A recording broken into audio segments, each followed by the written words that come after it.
চলো আমরা খুবই সহজে একটি ছোট্ট বাড়ি এঁকে নেব। তো ওপরে দাগ নিলাম, নিচেও একটা সমানভাবে একটা লম্বা দাগ নেব। এরপরে ডান দিকে আমরা কোণাকুনি যুক্ত করে নেব, আর বাম দিকেও সমানভাবে যুক্ত করে নিলাম। এরপর নিচের দিকে হবে বাড়ির, তো ডান দিকে আমরা দাগ টেনে নিয়ে একটা সুন্দর হয়ে গেল।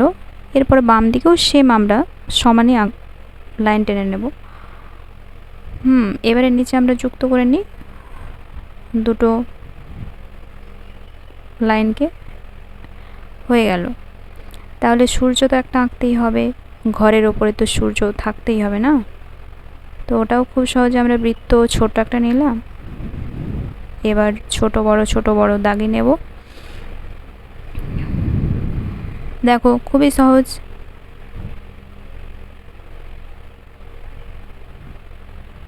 হয়ে গেল। এরপরে বাড়ির জানালাগুলো করে নেব ফার্স্টে। তো সমান সমান দাগ নিলাম দুপাশে, নিচেও সমানভাবে দাগাবো, আর মাঝেও একটা লাইন হবে। হয়ে গেল। এরপর ডান দিকে যুক্ত করে নেব সমান করে, মাঝেও একটা দাগ নেব, সমানভাবে বাম দিকেও হবে সেম। হয়ে গেল। এরপর আমরা দরজা করব। তো দাগ নিলাম বাম দিকে একটা, ডান দিকেও একটা দাগিয়ে নেব সুন্দর। এবার ওপর দিকে একটা দাগিয়ে নিই, দুটো দাগকে যুক্ত করে নিলাম। হয়ে গেল।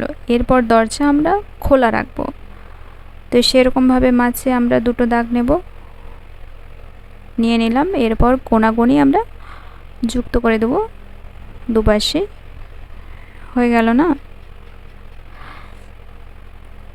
এবার চলো একটা গাছ এঁকে নিই আমরা, যেহেতু সিনারি করছি। ওপরে ভি টাইপের করে নিলাম, নিচের দিকে দেখো খুব সহজে আমরা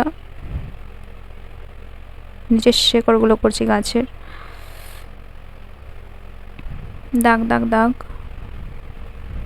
ঘাস নিয়ে নিলাম, ঘাস তো থাকতেই হবে গাছের ঘরের সাইডগুলোতে আর গাছের সাইডেও। এরপর ওপর দিকটা আমরা তুলে নেব সুন্দর করে। এই যে এটা তো খুবই সহজ না? তো এবার ঘরের সাথে যুক্ত করে নিই। হয়ে গেল। এরপর একটা ঘাসের ফুলও নেব। প্রথমে আমরা রাস্তাটা এঁকে নিলাম। এরপর পাখি তো আঁকতেই হবে, সিনারিতে পাখি না হলে তো চলে না। তো খুবই সহজ, দেখো এই যে আরেকটি ছোট্ট করে এঁকে নেবো, আরেকটি পাখি। এরপর আমরা ঘাস ফুল এঁকে নিই, একটা ফুল টাইপের। তো দেখলে খুব সহজে হয়ে গেল না সিনারিটা?